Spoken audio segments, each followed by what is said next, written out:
So now your students know a lot more about sperm production, orgasm, and ejaculation. In this next session, we're going to cover the other half of the story. It's a long one. We're going to cover not only changes for girls, but also deal with fertility, intercourse, and conception. You may find that students have questions about twins and conjoined twins from your explanation about conception. Pay special attention to the words we use to describe intercourse. They are carefully chosen to underline the importance of consent and pleasure. If you do have a separate session for girls, it'll give you more of an opportunity to answer questions on things like pads, tampons, bras, and cramps. In the last class, we were talking about the changes that happen to both boys and girls at puberty, and we concentrated on changes for boys. Today, we're going to be looking at changes that happen to girls, and we will go into more detail about sex and fertilization and birth.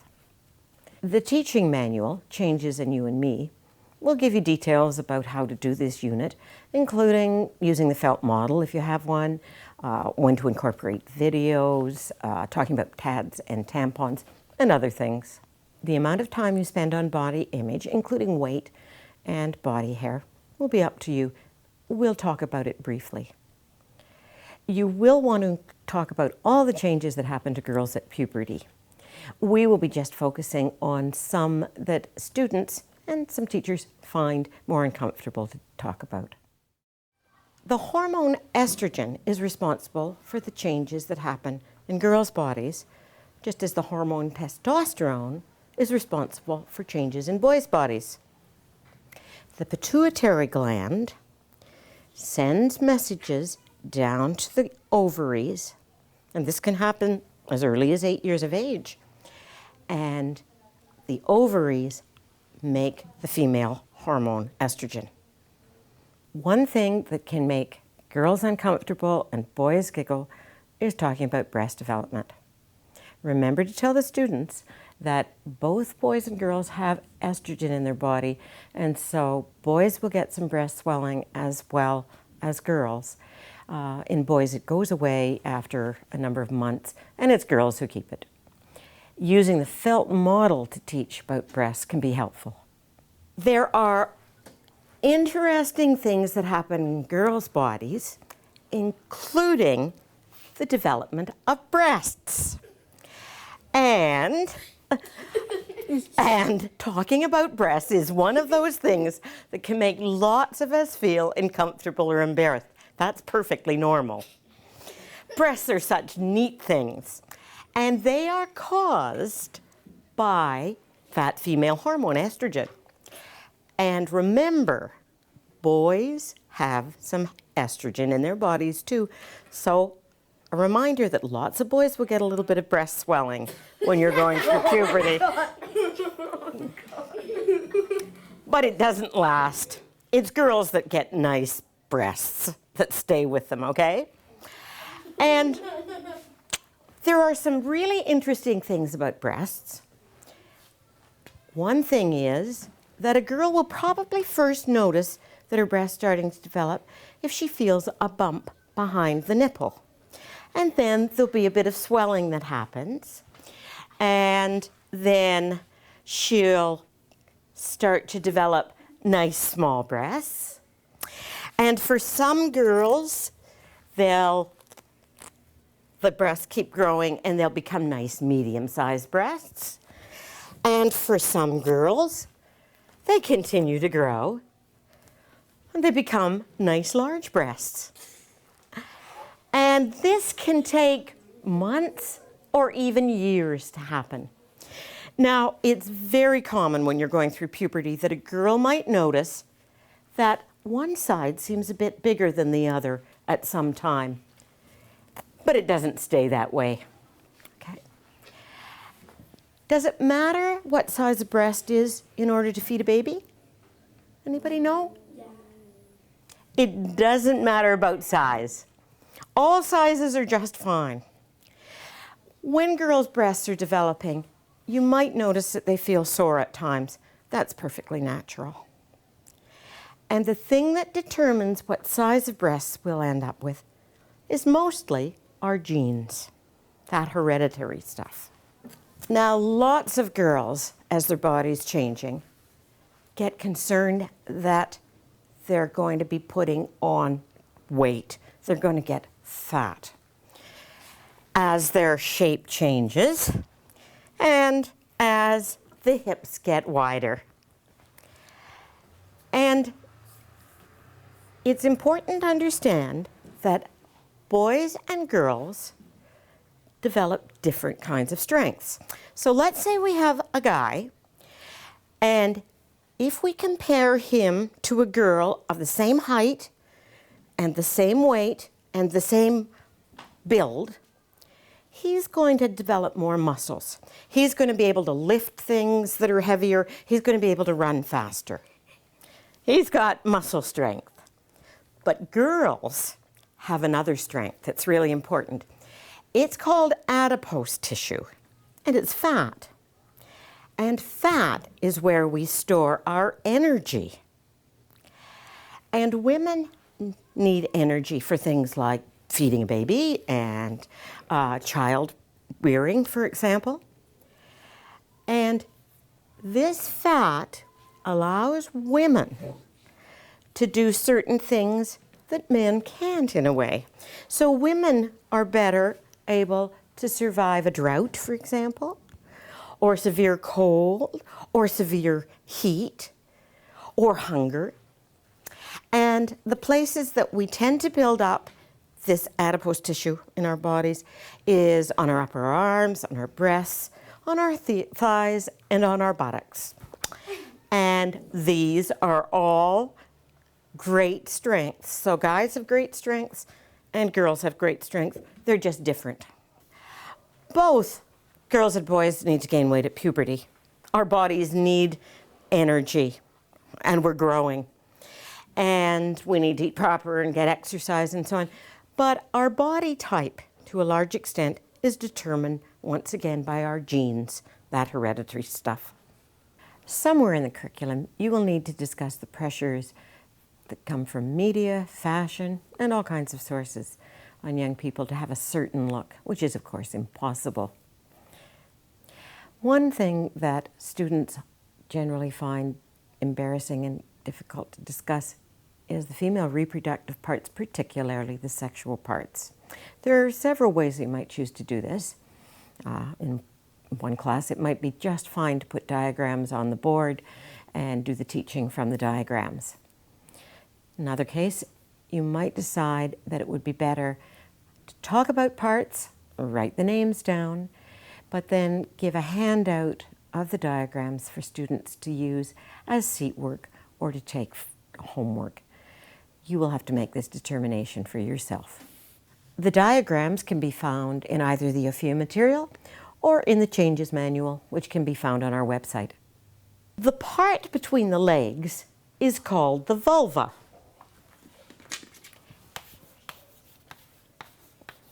Now, anybody here hear other names for that part?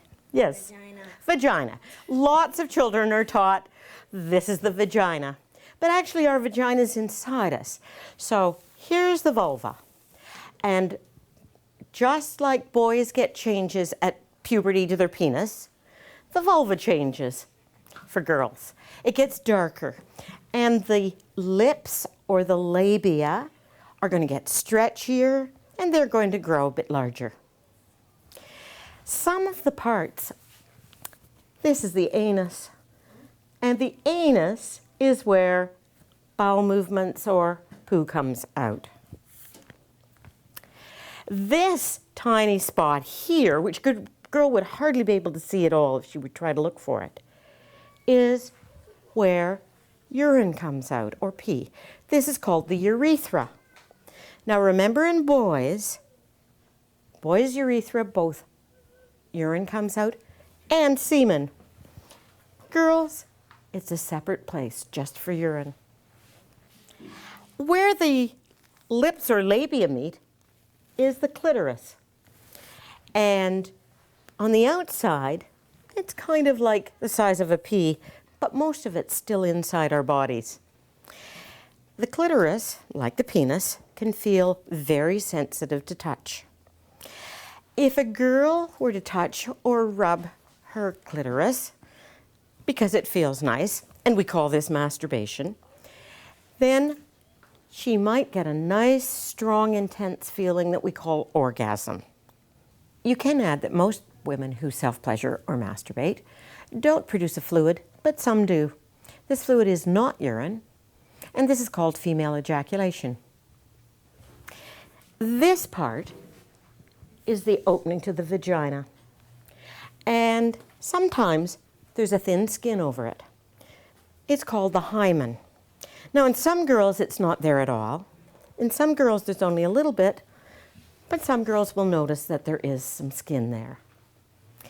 And the vagina leads inside our bodies to the parts that are inside. The vagina is a warm, moist, soft passageway. I'm going to draw a diagram of what those parts are so you can see them better. I'm not an artist, so don't laugh. There we go. Okay, so this part is the vagina. It's a warm, soft, moist passageway. And it goes up to this part, which is called the uterus. Anybody know what the uterus is for? Mm-hmm. The uterus is for when either you have your period or for your eggs. All right. It's there in case the eggs are being released and fertilized. So the uterus is where a baby will develop. Good. The entrance to the uterus is called the cervix.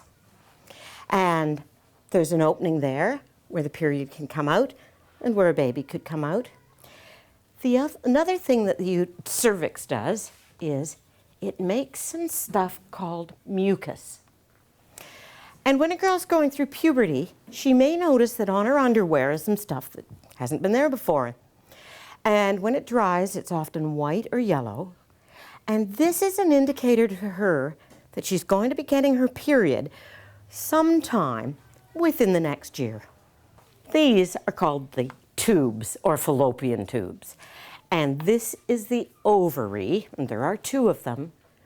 Anybody know what the ovary does? Yes? I think it's something to do with the eggs. Good. Excellent. It's where the eggs are made, or sometimes they're called ovum. So, a girl's body, these changes will happen, and ovaries will start to release eggs. Usually about one egg once a month is the pattern that usually happens. And when eggs start to be released, the uterus starts to build up a really nice, rich lining of blood and tissue as if an egg is going to be fertilized. An egg is released, it isn't fertilized, so this lining isn't needed. So over the course of a few days, the lining comes out the vagina, and this is called menstruation or a period. And another egg will be released. The lining builds up and gets ready. It's not needed. Out it comes. Another egg comes. So this is called a cycle because a girl will have her period usually about once a month for a number of days. Tell them more about periods. You want to talk about blood, how it's more like a nosebleed than it is the blood that comes from a cut, the amount, the color, the length of periods, all those kinds of things. Show them pads and tampons. If you're going to do a girls only class, you'll be going into more detail about menstrual hygiene with the girls. You can review with your students how someone would know if an egg is being made, having a period, or if sperm are being made, ejaculation, and the ages at which this might start to happen for a person. And then remind them about this discussion you've already had about how people decide when they really are ready to have a child. Students are going to be interested in topics of sex, fertilization, and birth. Some are going to be mature enough and interested enough in the details that I'm going to describe in the next segment. Others won't be old enough or cognitively developed enough to take all this content in. So make the decision for yourself about how much of this you share with them. So let's talk now about what would happen if we had an adult woman and she has a male partner and they want to have a baby. The woman can have some idea when an egg might be there. We know that eggs get released about 14 days before the next period happens. So if a woman has a calendar and she marks on it, here's my period, it starts this day, and then the next month, this is when it happens, and then the next month, this is when I think it might happen. She can count backwards 14 days and have a reasonably good idea that there might be an egg there. It's a good idea for girls when they start their periods to keep calendars. It's one way of helping us to understand when our period might be coming when they get into a good pattern. Another thing that can be a clue to a woman that there may be eggs is, remember that mucus that's there? Well, if a woman is wiping herself and finds that the mucus is really slippery, this is a clue. There's a good likelihood that an egg is about to be released or has been released. So if there's an egg present, then this is the time for the couple to have sex. So if a couple want a pregnancy, they're going to have sexual intercourse. And what they'll do is they'll hug and they'll kiss and do all kinds of stuff like that. And they'll probably both start to feel some sexual excitement. Now, when a woman feels some sexual excitement, her vagina gets moist. And this is a really good thing. It's an important thing. It makes lovemaking easier and more pleasant. When a man gets sexually excited, one of the things happens is he gets an erection. And if they're both ready, then the penis can slide into the vagina. You may want to use a hand gesture to demonstrate sexual intercourse. And if the man has that nice feeling of orgasm and releases semen, we've got sperm that are sitting in the vagina. Let's say we've got an egg and it's moving along this tube, and eggs usually live about 24 hours and then they fall apart. So down here we've got some sperm cells. Some of them aren't going to even get out of the vagina. They're just going to die there. Some of them are going to get into the uterus, and some of them are going to decide they're going to go this direction. No egg. They just end up falling apart. But some of them are going to make the right decision, go towards the tube where the egg is. And if that happens, we can have an egg that gets surrounded by sperm. So here we have an egg cell and we've got some sperm cells. Now in real life, the size of a human egg, if you take a really sharp pencil, you make a dot on a piece of paper, that's about the size of a human egg. And sperm cells are incredibly tiny. You can only see those through a very high-powered microscope. So this picture isn't really accurate. But this is what happens. So you've got these sperm, and they all want to get into the egg, but only one of them will make it. So here we've got one that's got in, the tail's dropped off, and as soon as it gets in, the egg makes a protective barrier around the outside so no other sperm cells can get in.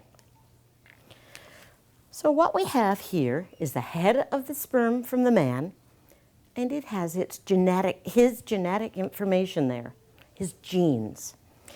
And in the egg, we've got the genes from the woman. And they mix together and they create a totally new cell. And this cell starts to divide and divide and divide, and it moves down the tube. This may be the time to answer their questions about twins, fraternal twins, identical twins, conjoint, or you may decide that it would be better to postpone dealing with these questions until you finish the section on girls and puberty. And if it attaches to the lining, which has been building up, then the woman is pregnant. And if everything goes well, 9 months later, there's a baby that will be ready to be born. And most babies are born by coming out the vagina. But in some cases, if it's a safer thing for the mother or the baby, a slit is made and the baby is delivered out this way. Anybody know what this is called? A C-section or cesarean section. Not all pregnancies are planned, like we've described this one. Lots of pregnancies are unplanned. And some women plan a pregnancy on their own or with a female partner. Now, some other things that happen to girls at puberty, just like boys, you may experience mood swings. There may be lots of arguments with your brothers or sisters or friends or parents. There may be lots of tears at this time. Some of you I know have older brothers or sisters. How many of them have seem to be fighting or angry or frustrated at times? Anybody? Okay, so some of you know about this already. Many of you may also start to find that you're having attractions to someone of your own age, to someone who's older, someone you know, someone you don't know, maybe even a celebrity. Maybe somebody of the same sex, or maybe somebody of the other sex. And this will change over time. Women who are attracted to and in relationships with men are called heterosexuals. Women who are attracted to and have relationships with women are called, yes? Lesbian or gay, good. Women who are attracted to both men and women are? Bisexual? Yes, bisexual. And there are some girls who find that they're having issues with their gender, and we call this transgendered. I'm sure you have lots more questions and you may have some concerns, and I hope you've got people that you can talk to comfortably about these things. If you don't have someone, or if you feel a bit shy about this, remember you can always call the Kids Help phone. The people there are great and they would be more than happy to talk to you about it.